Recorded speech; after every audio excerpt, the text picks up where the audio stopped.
যাত্রা করে যখন মন্দিরে প্রবেশ করলেন 16 চাকাকে ভগ্ন করে আপনি পুরীধামে যাবেন, সেই চাকাগুলিকে আগুনে নিমজ্জিত করে প্রসাদ তৈরি করে, যে মহাপ্রসাদ জাগতিক সংসারে মানুষ গ্রহণ করে সমস্ত পাপ মুক্ত করে। তাহলে কখন না পাপাঙ্কুশা একাদশীতে, আর পাপাঙ্কুশা একাদশীর পরবর্তী একাদশী উত্থান একাদশী। সেদিন সমস্ত মন্দিরের দরজা খোলা হবে আর সমস্ত মন্দিরের দেব দেবী পূজা করে, এটার নাম উত্থান একাদশী। আর এই একাদশীতে তারপরে কি হলো না সস্তেধ্যায়তে বিষ্ণু হৃদয়ায় যজতে মুখরি, তারপরে পরিচর্যায় কলঙ্ক হরি সংকীর্তন, বলিতে হচ্ছে হরিনাম সংকীর্তন। আর তারপরে কি বলা সেবা। ভগবান গোবিন্দ পাপাঙ্কুশা একাদশীর পরে উত্থান একাদশী থেকে মনে মনে চিন্তা করছেন গোবিন্দ যে আমি ব্রজগোপীদের নিয়ে এই তারপরে এক বিশেষ লীলা করতে চাই, যার নাম হবে রাস লীলা। কোন একাদশী? উত্থান একাদশী থেকে বনে চলে বনমালী, বনমালা দোলাই, বনে চলে বনমালী, বনমালা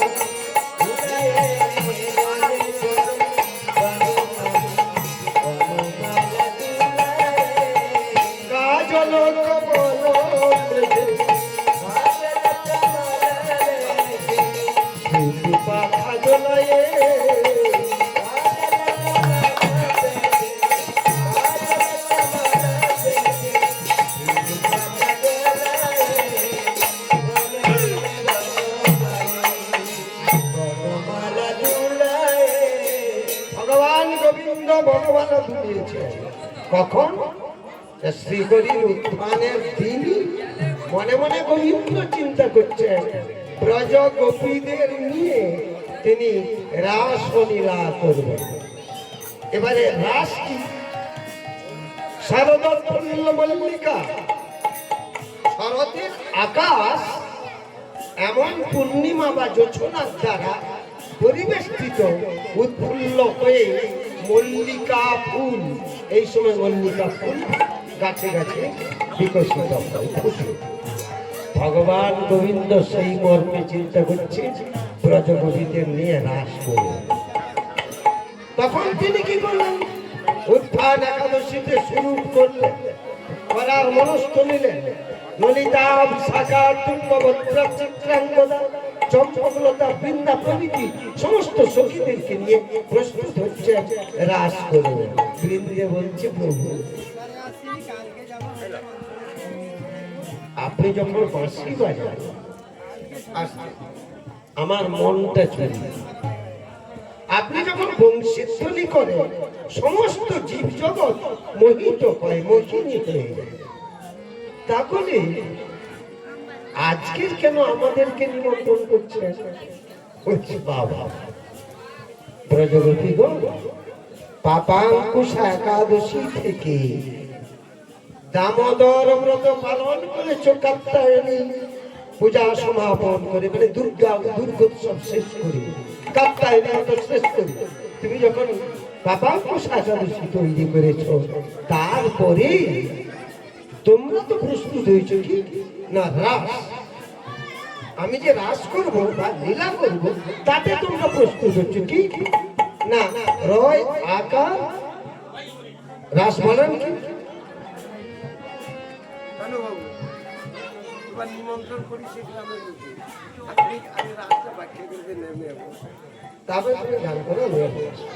রাসটা কি না? রয় আকার, এটা সবাই পড়াশোনা করেছে, দন্ত কটা সহ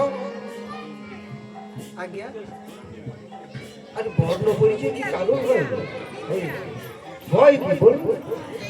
তাল বর্ষ মূর্ধন্য দন্ত তিনটে সর্বশেষ আর রয় আকার দন্ত রাস। এবারে রয়ের পিছনে শূন্যটা যদি তুলে দিই বর্ণটা কি হবে?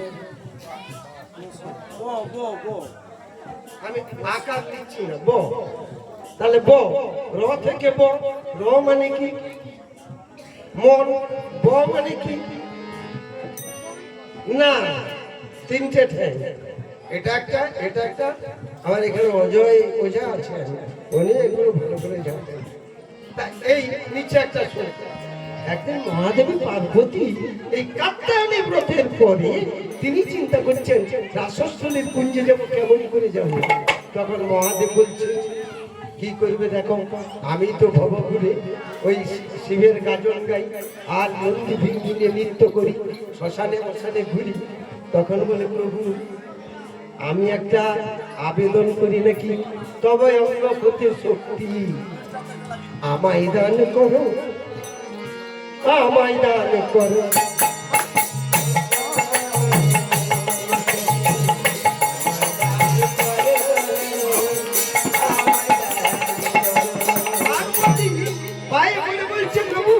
তোমার অঙ্গ থেকে একটা শক্তি আমাকে দাও।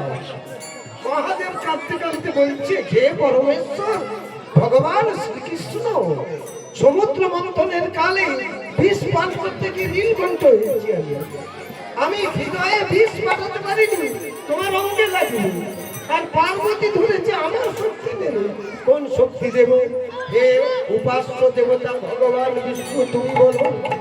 অন্তর্যামী ভগবান কাঁপিতে লাগলো, কাঁপিতে লাগলো। অন্তর্যামী ভগবান কাঁপিতে লাগলো, কাঁপিতে লাগলো। মহাদেব যখনই চিৎকার করে ডাকছে ভগবান বিষ্ণু কাঁপছে। আর সেখানে কি হচ্ছে? শ্রীমৎ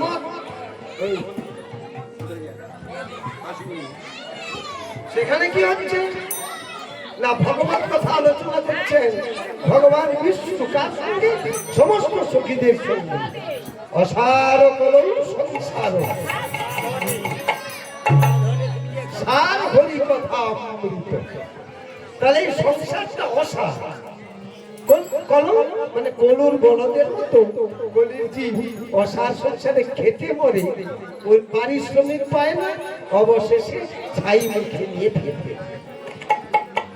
তোর মুখে ছাই দিলাম তুলি, মুখে ছাই দিলাম, মুখে ছাই দিলাম, মুখে ছাই ভস্য করো তব দেখো, মুখে ছাই দিলাম।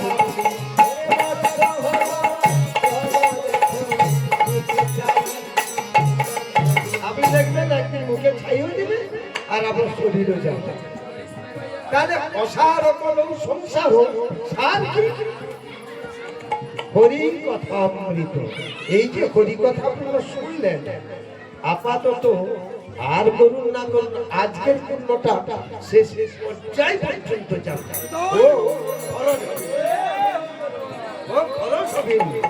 কেন? আচ্ছা কি করে দেখুন,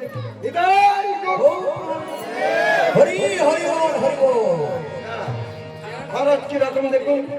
যারা বাপ তুলে ডাকে তারে গোবিন্দ আজ কৃপা গোবিন্দ বাবু তুলে ডাকে তার গোবিন্দ তার কৃপা করে।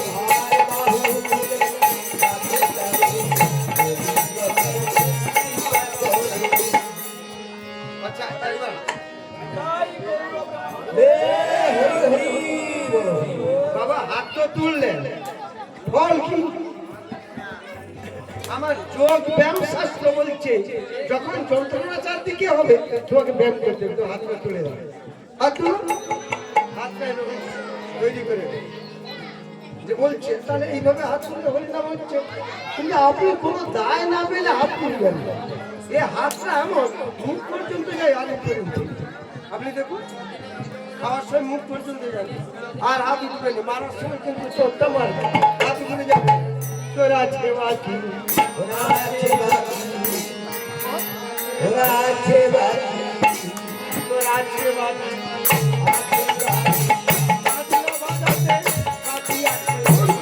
আছে বাকি।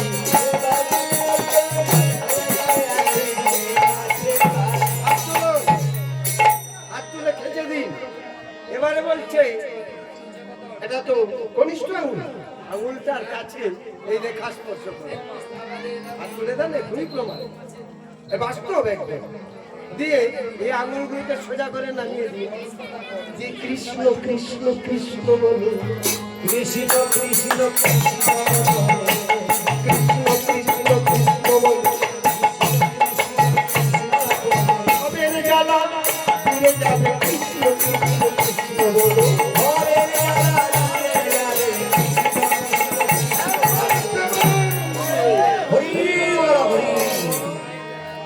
আচ্ছা দেখুন, সত্যি যদি কারো হয় এটা বাস্তব প্রমাণ।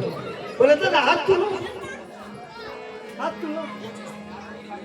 অসার কলম সংসার সার হরি কথা বলতে, হরি কথা বলছে কি মহেশ্বর। এমন সময় ভগবান বিষ্ণু তার অঙ্গ থেকে একটি শক্তি দিল, ব্রহ্মা ব্রহ্ম শক্তি দিল, দুটি শক্তি এসে দাঁড়িয়ে গেল। আর মহাদেব অঙ্গ থেকে দিল পার্বতী বলে আমি আর কেন থাকি, বিদ্যুৎ হয়ে পার্বতী ত্রিশক্তি নিম্নে গেল, রয় এই বর্ণটি প্রস্তুত করল। এবারে র মানে কি, রটা তো বলি আমি, র লব, র মানে কি জানে, কেউ জানে, জানবে বলি আগে তিনটা শক্তি হলো, এটা ব্রহ্মা বিষ্ণু মহেশ্বর, পার্বতী শক্তি বিন্দু দিয়ে দিল। তাহলে বর্ণটা কি হলো, র। র মানে কি, র দিয়ে একটা শব্দ, র একটা শব্দ, র মানে মন, র মানে মন, শূন্য তুললে ব মানে বিন্দু বাস। যারা রাসস্থলীর কুঞ্জে বসে মহারাজ দর্শন করতে শিখবে না, তাদের বাস ভালো নয়, বাস ভালো নয় গো, বাস ভালো নয়, বাস ভালো। তার এমন দিন বৃথা গেল, তার বাস ভালো ভালো নয়।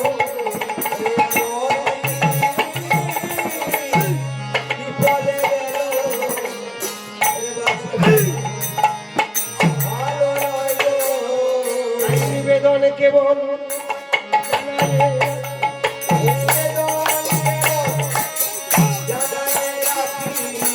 বদল ভরে একবার বলো ভাবে,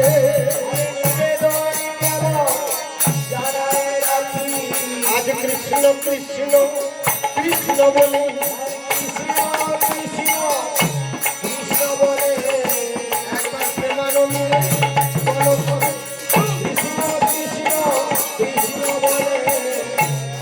আমার গান শোনা যাচ্ছে কিন্তু আপনাদের গান আসেনি, গাইতে গাইতে ব্রজে চলো, কৃষ্ণ কৃষ্ণ কৃষ্ণ বলো, গাইতে গাইতে ব্রজে চলো, কৃষ্ণ কৃষ্ণ কৃষ্ণ বলো।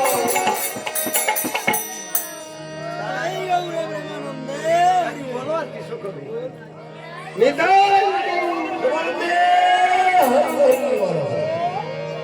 আপনি ঝগড়ায় বা ভোকালে দাপটে হলো মানে বক্তব্য রাখা যাবে না, ইচ্ছা করে করলেন।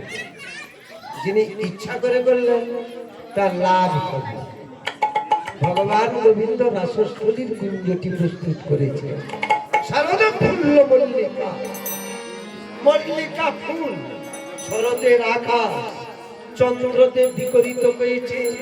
আস্তে আস্তে কি করছেন, আস্তে আস্তে কি করছে? তার আলোক রশ্মি প্রকাশ করে ভূমিতলে শান্ত ও প্রকৃতিস্থ করার জন্য প্রবেশ করেছে। আর শিশির বিন্দুগুলি ধীরে ধীরে পড়ছে কোথায়? দুর্বা সমডোগার উপর। শরতের আকাশে দুর্বা সমডোগার উপরে ওই বিন্দুটা পড়ছে। কি শিশির বিন্দু? তাহলে দুর্বা ছাড়া কি আর কারু পড়ে? হ্যাঁ, পদ্মপত্র পড়েছে, শালুকের পাতায় পড়েছে। পদ্মপত্রে জল দেখো টলমল করে, আর শিশিরের বিন্দু দেখো দুর্বা কেবল ধরে। কে ধরলো? কে ধরলো? দুর্বা। এত মহিমা কেন?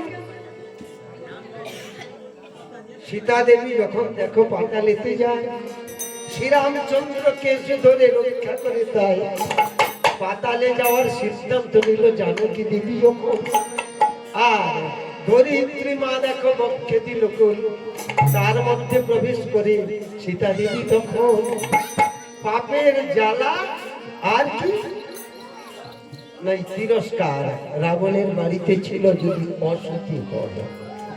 এই পরীক্ষা দিতে দিতে সীতা মা কাঁদতে কাঁদতে ধরিত্রীর কোলে যাচ্ছে। মা, তোমার কোলে জন্ম আমার, তোমার কোলে স্থান।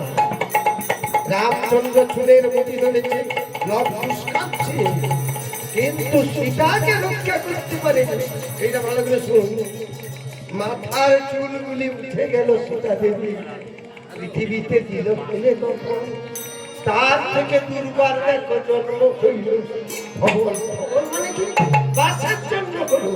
অতএব সকলের প্রতিষ্ঠা আছে, দুর্বার লয় ক্ষয় হয় মাতৃকে। তাহলে একমাত্র মা ছাড়া আমাকে ধরবে কি? তাহলে আছে তাদের মন্ত্র,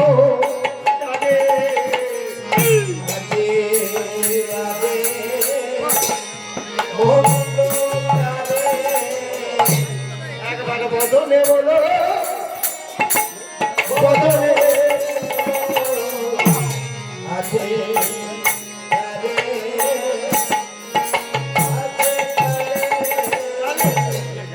দুর্বার জন্ম কার থেকে? মায়েদের কেস থেকে। তাহলে এতগুলি মা এমনি সাদা সিধা লোক। আপনি দেখুন, দুর্গা ছাড়া কোনো পূজা কবে নেই, মা ছাড়া কোনো পুত্র আসে নেই, মা ছাড়া পৃথিবী শূন্য কবে? কি শূন্য? বীর শূন্য কবে? কোন বীর? না, ধর্মে বীর শূন্য কবে পৃথিবী।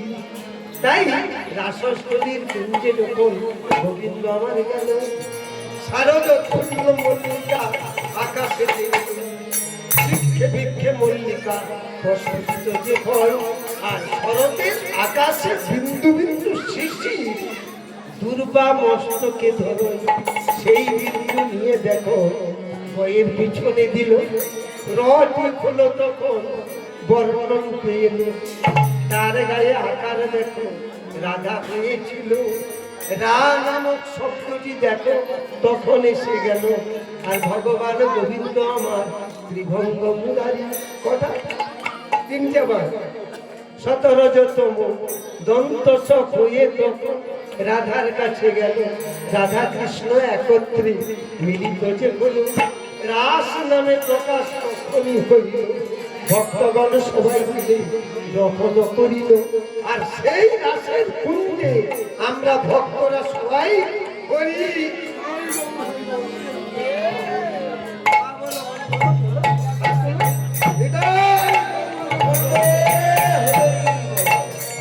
কৃষ্ণ পদে কৃষ্ণ, কৃষ্ণ কৃষ্ণ পদে হরে, হরে রাম পদে রাম, রাম রাম পদে হরে, হরে কৃষ্ণ হরে কৃষ্ণ, কৃষ্ণ কৃষ্ণ হরে হরে, হরে রাম রাম হরে হরে। সমবেত ভক্তমণ্ডলী পূর্ব আলোচনা অনুযায়ী আমার ছাত্র বা পুত্রবর উনি বলবেন, ভুল ত্রুটি যদি থাকে ক্ষমা করবেন। আপনাদের চলো।